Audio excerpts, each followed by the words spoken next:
checklist and get on with your day.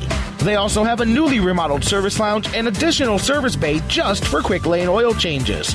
Quick Lane at Valley Ford Truck is located at 5715 Canal Road, right under the 480 bridge in Valley View, just down the road from Independence. 5715 Canal Road, right under the 480 bridge in Valley View, just down the road from Independence. Come see why life is better in the Quick Lane. QuickLane.com/Valley Ford Truck.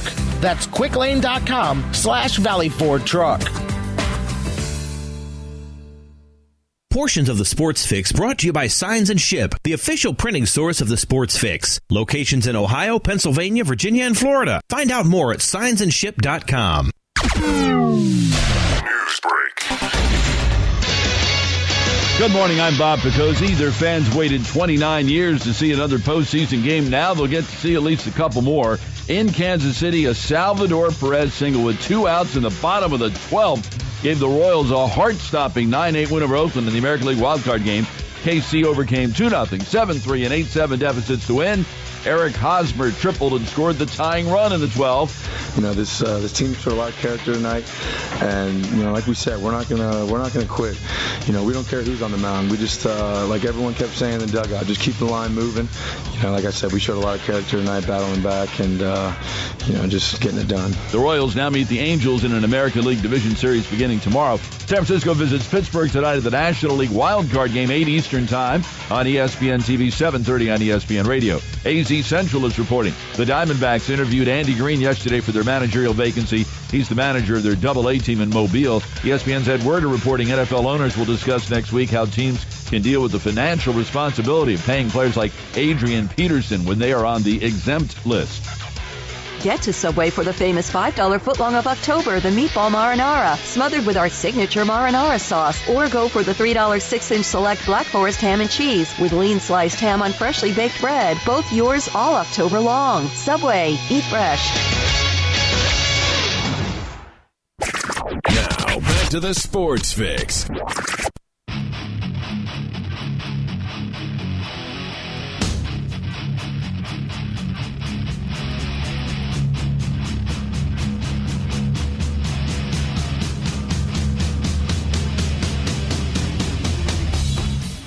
Well, welcome back to the Sports Fix live across the Sports Fix Radio Network, which I don't even know what that consists of today. I know that some of you hear us and some of you will hear us later, so it doesn't matter. Welcome in, you guys. J-Rock back with you. All kinds of technical difficulties behind the scenes, and they drive me crazy because my OCD comes out a little bit, and like I literally wanted to stop the show and just no, we're not going on the air until I figure out what's wrong, but I can't. I mean, you got to do what you got to do. So as I'm sitting here, I'm telling you, I'm like that guy that just has to wash my hands like 100 times. I'm just sitting here going, man, boy, I wish I could just stop everything and fix this. It's in the back of, it's in the back of your head. You just, I don't know. I don't want to say I'm a perfectionist, but I'm a stickler with the details of things. I like to have, the show do its thing anyways. Point is, it's driving me crazy. There's stuff that needs to be fixed, and I can't address it until I get off the air and figure out what it is. I love it, but it is in the back of my mind every second. Like I said, I feel like I need to wash my hands like 100 times here because it's every time I turn around, I'm like, yeah, but damn thing's still not working yet. Anyways, welcome back to the show. Thanks for sticking with us and being with us. Going to the phone lines in a moment to talk some Browns, NFL, all kinds of stuff. John McMullen from the Sports Network. You guys can keep the conversation rolling on Facebook and Twitter and email. Facebook.com/thesportsfix. Tweet with us at the Sports Fix CLE. Email us, thesportsfix@AOL.com. I'm going to go to the phone lines now. Hit it up on the hotline. John McMullen, usually with us on Mondays. He's here today. John, how you doing?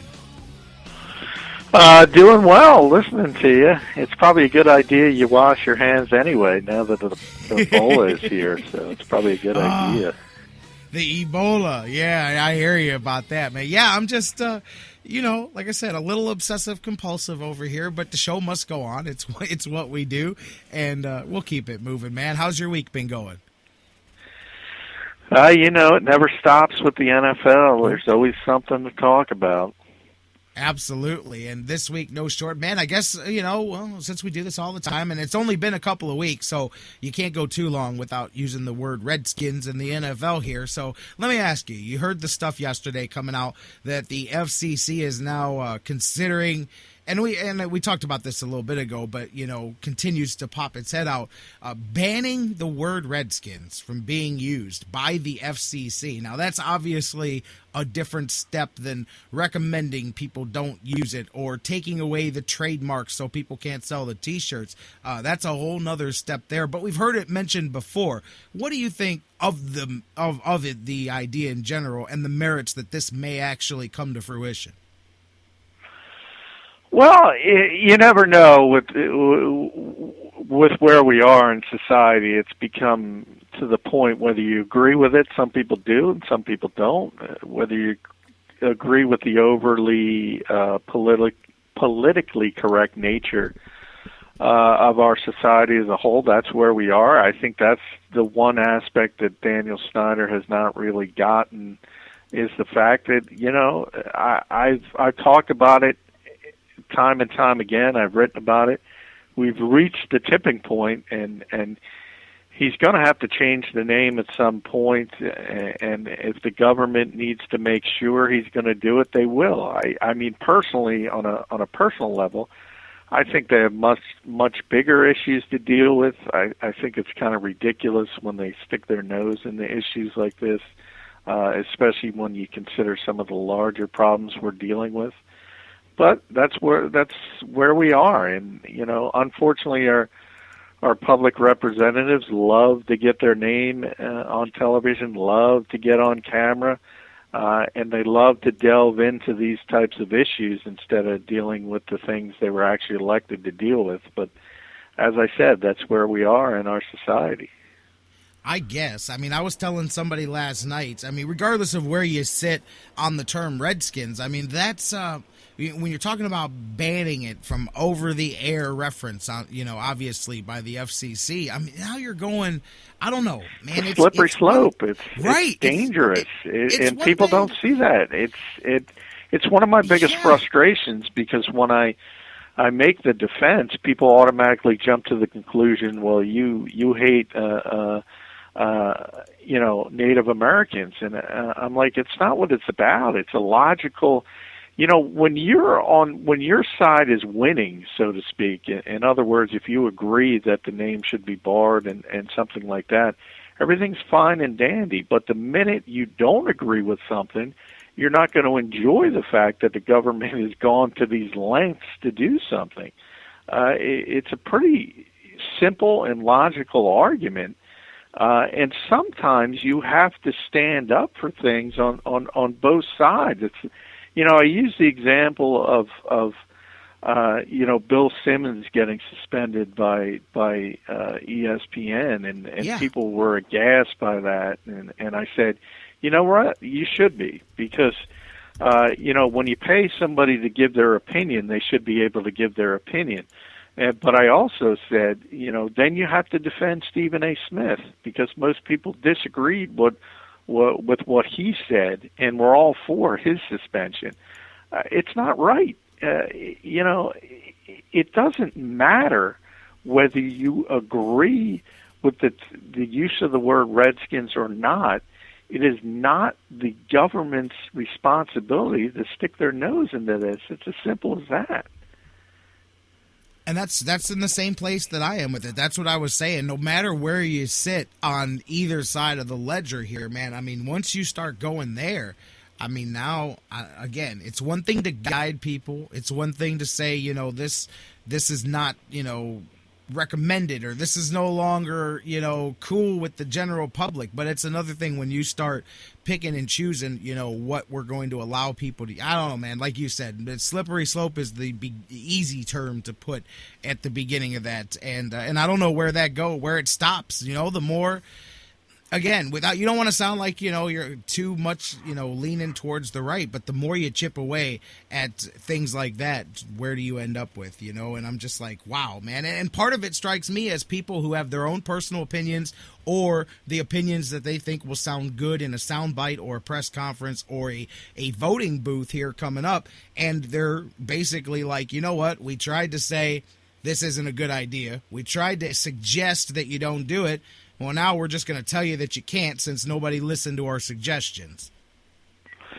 Yeah, exactly. And that's not the way you go about things in our country. If you don't agree with something, you go through the legal process and you try to do it in the right way. You don't decree it. I mean, this is not a monarchy. And it is what it is. And again, I understand both sides of the argument. I've written about it extensively. I've said, I find it disingenuous when people call the name racist, but I can listen to the disparaging argument and the fact that it's disparaging. If you want to get down to a philosophical view, there's, the term racism. I encourage everyone to look it up in the dictionary. It's the belief that one race or something is inherently better than another. And by definition, a word can never do that. So without that behind it, without the belief, and I don't even think that the staunchest Daniel Snyder haters can make the argument that he was using that term in a racist manner with that belief behind it. You can't do it. You can't make that argument. And that's why they go a different way, and they try to, for lack of a better word, bamboozle people with these, the minute you throw out that word and call someone a racist, the hope is that they become a shrinking violet, and most people do because they don't want to be called that in any aspect of life. And I don't like it. I've been called it numerous times because I've written about this extensively. And that's the first thing people do. They don't want to think logically. They want to hurl insults at you. And unfortunately, I'm lucky enough to have a national column, and it's published in, about 250 different outlets, and I get some nasty email at times, and it's. Some people don't like that. Some people can't accept that. And the minute you hurl these accusations at people, that's the hope, and that the fact that they'll just accept it and go away without trying to explain and explain their position and actually have a legitimate discussion. And that goes through all parts of our society, not just this issue. Oh, absolutely. There's nobody likes to engage in discussion and discourse anymore, man. This is it, and if you don't agree, here's what you are, or here's why you don't agree, and hey, I'm with you on that. And of course, I keep an eye on it for several things. Number one, I just see how it ends up, but obviously we have our own issues here with Chief WAHOO and the Indians team name, and I tell everybody here in Cleveland, that's bubbling under the surface, but you can bet it's public enemy number 1B as soon as the Redskins deal is dealt with one way or another. And I saw Bruce in the chat room. He just had an interesting suggestion to end this whole thing. Change the Redskins logo to a potato, and then they can just be the Redskin Potatoes. There you go. He'll be here all week, everybody. You can check him out over there in the chat room. But yeah, man, slippery slope is the easiest way to sum that up. Let's segue into some stuff going on the field. I laughed. I mentioned it yesterday. I don't know if you saw Bill Belichick after Monday Night Football when the reporter asked him, do you think it's time to contemplate a change at the quarter or reevaluate the quarterback position? Yeah. And he just stopped and looked at the guy like, did you really just ask me that question? He just rolled his eyes and laughed. And I said, that picture was worth 1,000 words. I was telling listeners, I said, see, they don't just ask dumb quarterback questions here in Cleveland, because even involving Brady and Belichick, somebody said, do you evaluate the quarterback position?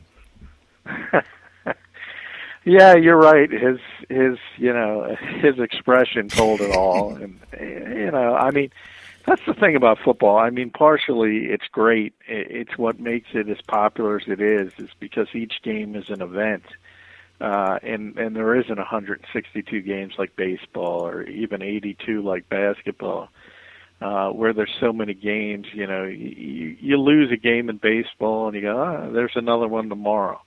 In football, obviously there's only 16 and they're all an event, as I